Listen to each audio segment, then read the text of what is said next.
अरे ये सामने वाला आदमी कितना अच्छा बोलता है ना। ऐसा लगता है ना कि बस सुनते जाऊं उसे। कितना ज्यादा आत्मविश्वास है उसमें। और एक हम लोग हैं जो दो चार बात बोलने के बाद मुंह चुप हो जाता है हमारा। कुछ बोल ही नहीं पाते हैं हम लोग। ऐसा क्या है उसमें जो इतना अच्छे से बोल लेता है? कितना कॉन्फिडेंस है उसमें। और हम लोग भी तो सेम वही पढ़ाई किए हैं, सेम ऐसे ही उठना बैठना करते हैं, और फिर भी हम लोग इतना अच्छा बोल नहीं पाते हैं। ऐसा क्यों होता है? पता नहीं। कुछ लोग इतनी स्पेशल कैसे हो जाते हैं, कितना ज़्यादा आत्मविश्वास से एकदम ओवरलोडेड होते हैं। एक हम लोग हैं जो चार लोगों के बीच में कुछ बोल भी नहीं पाते हैं। मन में तो बहुत सारी बातें होती हैं बोलने के लिए, और जब बोलने का टाइम आता है तो एकदम से चुप हो जाते हैं।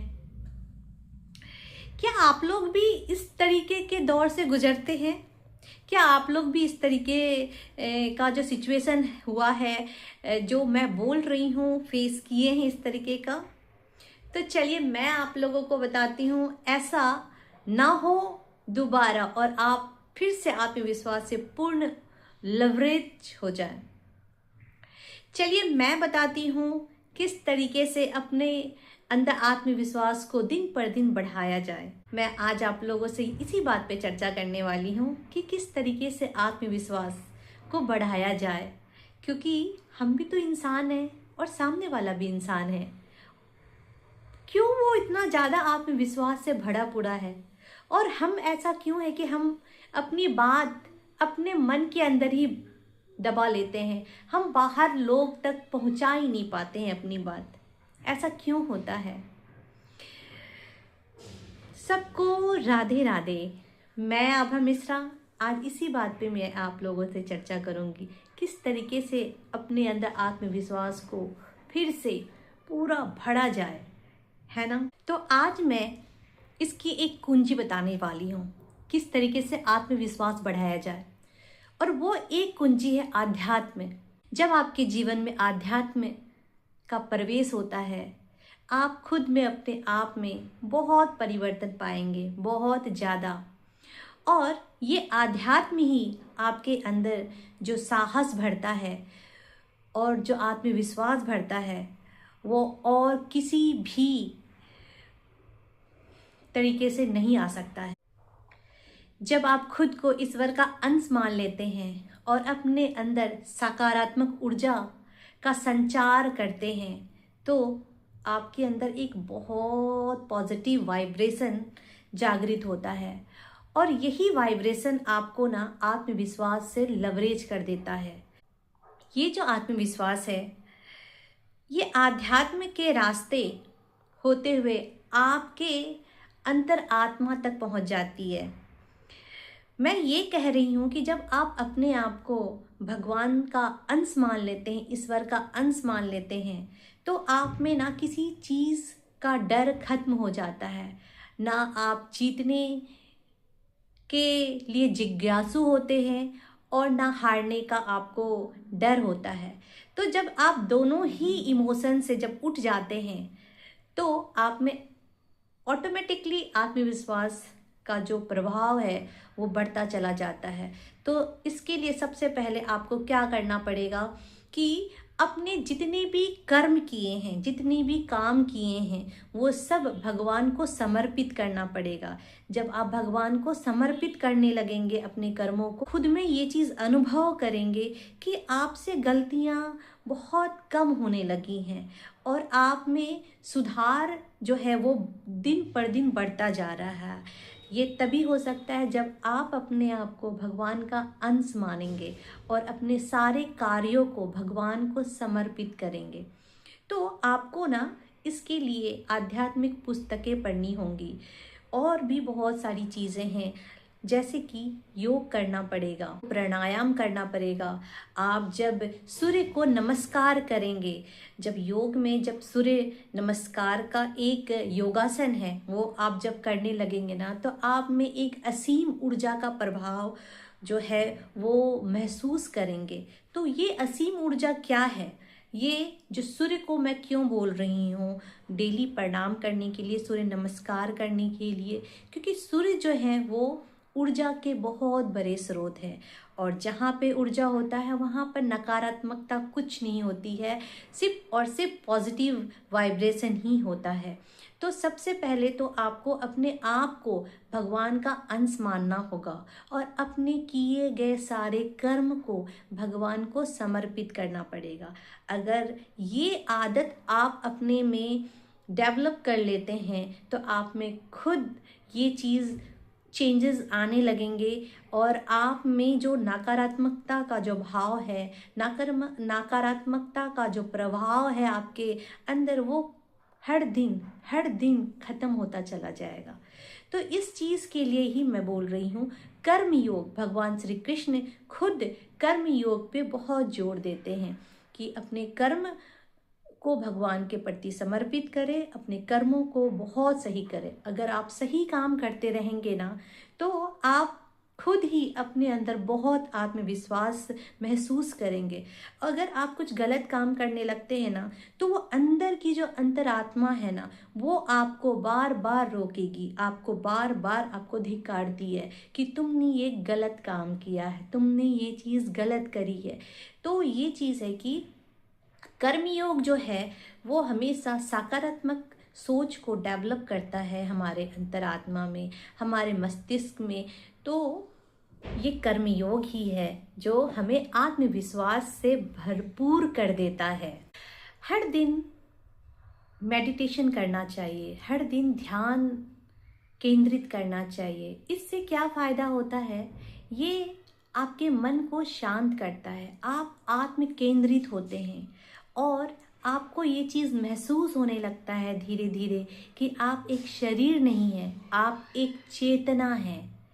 और जब चेतना अपने आप को जब आप मानने लगते हैं ना तो हार और जीत से ऊपर उठ जाते हैं और आप उस समय महसूस करते हैं कि आप भगवान के अंश हैं। और जो भगवान का अंश अपने आप को मान लेता है उसमें ऑटोमेटिकली ही बहुत ज़्यादा आत्मविश्वास का प्रभाव पूरे शरीर पे फैलता है। आप इस चीज़ को ज़रूर करके देखिए, आपको बहुत अच्छा महसूस होने वाला है। मैं कर्म योग पर भी चर्चा करना चाहती हूँ। भगवान श्री कृष्ण खुद कहते हैं अपने कर्मों को सही कीजिए।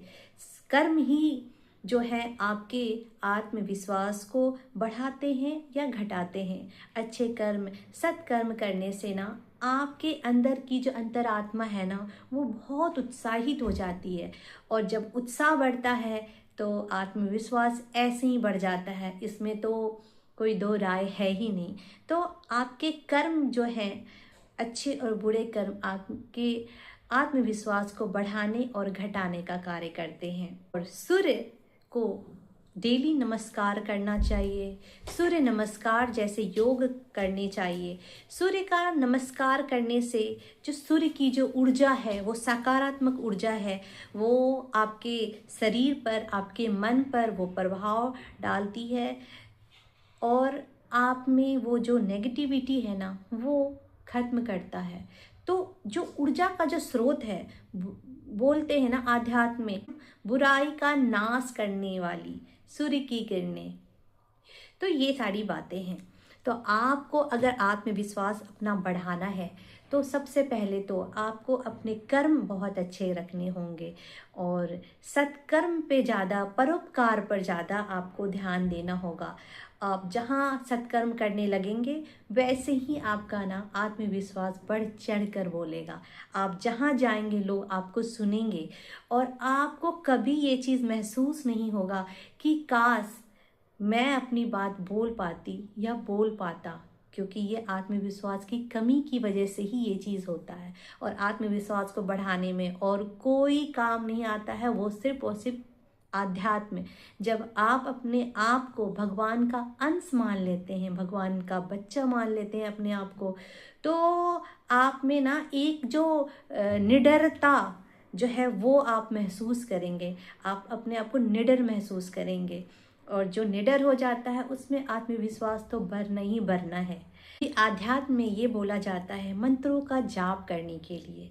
ये मंत्र कितने पावरफुल होते हैं, और जो इंसान मंत्रों का जाप करता है, आप उससे बात करेंगे, आप उससे मिलेंगे, आपको खुद महसूस होगा कि उनसे बात करने में जो ऊर्जा है वो आप उसको महसूस कर सकते हैं। वो ऊर्जा जो है इतनी सकारात्मक ऊर्जा होती है कि वो आपके अंतर आत्मा तक पहुंचती है, आप उसको महसूस कर सकते हैं। तो ये मंत्र का जाप जरूर करना चाहिए, और जीवन में एक गुरु का होना बहुत ज़रूरी है, क्योंकि गुरु ही है जो आपको ना आत्मविश्वास बढ़ाने में बहुत ज़्यादा मदद करते हैं। मतलब कि मैं ये कह सकती हूँ कि एक तरफ भगवान है और एक तरफ हम अज्ञानी जीव हैं, और बीच में बहुत गहरी खाई है। और ये गहरी खाई को कौन हटाता है, कौन मिटाता है? तो वो गुरुदेव भगवान होते हैं, जो आपके शरीर में जो आत्मविश्वास की कमी हो गई है, मान लीजिए कि ये भगवान है और ये हम अज्ञानी जीव हैं, और बीच में बहुत ही गहरी खाई है, अज्ञानता की गहरी खाई है। गुरुदेव भगवान जो होते हैं वो एक सेतु का काम करते हैं, जो हमारे अंदर ना आत्मविश्वास को बढ़ाते हैं, हमारे अज्ञानता को दूर करते हैं। जब अज्ञानता दूर होती है तो आत्मविश्वास ऐसे ही बढ़ जाता है हमारे अंदर। तो मैं ये चीज़ बोल रही हूँ आपको कि जो गुरुदेव भगवान होते हैं वो एक सेतु का काम करते हैं। मतलब कि एक तरफ भगवान है और दूसरे तरफ हम अज्ञानी जीव हैं, और बीच में बहुत गहरी खाई होती है, और इस खाई को मिटाने के लिए गुरुदेव भगवान आते हैं और वो सेतु बन जाते हैं। और वो जो आत्मविश्वास, वो जो तो जब वो प्रभु से मिलवाते हैं, हमारे अज्ञानता को दूर करते हैं, तो हमें आत्मविश्वास ऐसे ही बढ़ जाता है। तो कहीं ना कहीं जो लोग आध्यात्मिक होते हैं, जो आध्यात्म को मानते हैं, भगवान को मानते हैं, उनसे आप बात करके देखेंगे, और जो आध्यात्मिक नहीं होते हैं उनसे बात करके देखेंगे, तो आपको बहुत कुछ का अनुभव हो जाएगा।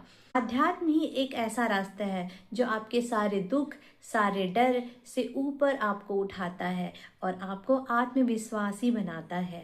तो मैं आपसे यही कहना चाहूँगी कि अगर आत्मविश्वास बढ़ाना है अपने आप में, तो आध्यात्म का रास्ता चुनें। जैसे ही आध्यात्म आप चुनेंगे तो आपके अंदर जो है वो एक ऊर्जा का प्रवाह फैलेगा, और आप खुद में बहुत महसूस करेंगे कि आपके अंदर कितनी ऊर्जा है, सकारात्मक ऊर्जा है। एक बात और मैं बोलना चाहूँगी कि ऐसे लोगों के पास ना जाएं, ऐसे जगह पे ना जाएं जहाँ पर नेगेटिविटी की संचार होती है, नेगेटिव लोग होते हैं, नेगेटिव बातें होती हैं। जहाँ आप नेगेटिव ऊर्जा के बीच में पहुँचेंगे, आपके पास ऑटोमेटिकली आत्मविश्वास ना नीचे आ जाएगा। तो वैसे जगह पर, वैसे लोगों से मिलने से बचे, और कोशिश करें कि ज़्यादा से ज़्यादा भगवान का नाम जप करें। नाम जप करने का महिमा जो है वो संतों के माध्यम से मैंने भी सुना है और मैंने महसूस भी किया है कि नाम जप जो है एक तरीके का मेडिसिन होता है, और ये आपको ना आत्म केंद्रित करता है और आपको महसूस कराता है कि आप एक शरीर नहीं है, आप एक चेतना है। तो इस तरीके से आप अपने अंदर आत्मविश्वास का संचार कर सकते हैं। और आप जब भक्ति मार्ग में चलते हैं तो आप में ना सांसारिक चीज़ों का जो मोह माया और बाकी सारी चीज़ें जो होती हैं, मोह माया मद मस्तर, बहुत सारी ईर्ष्या, ये सारी चीज़ों से आप ऊपर उठ जाते हैं। क्योंकि जो आत्मविश्वास की जो कमी होती है वो इसी सभी की वजह से होती है। जब आप बिना बात का क्रोध करने लगते हैं, बिना बात का आप लालच करते हैं, दूसरों से ईर्ष्या करते हैं, ये सारी नेगेटिविटी ही तो है। और जैसे ही आप आध्यात्म में जाते हैं, भक्ति मार्ग में जाते हैं, ये धीरे धीरे आपके शरीर से निकलता जाता है और आपके अंदर सकारात्मक ऊर्जा को प्रवाहित करता है। तो आपको सबसे पहले आध्यात्म के रास्ते पे आना होगा, तभी आप देखेंगे कि आप में कितना ज़्यादा ऊर्जा, सकारात्मक ऊर्जा प्रवाह हो रहा है आपके शरीर में। और मैं लास्ट में ये भी आप लोगों से बोलना चाहती हूँ कि छोटी छोटी जीत पर ना खुशी मनाया कीजिए। छोटी छोटी जीत, एकदम छोटी छोटी। जैसे कि अभी मैं ये वीडियो बना रही हूँ, और अगर मेरी इस वीडियो को कोई एक लोग भी देख ले तो मुझे ये खुशी होती है, चलो किसी ने देखा।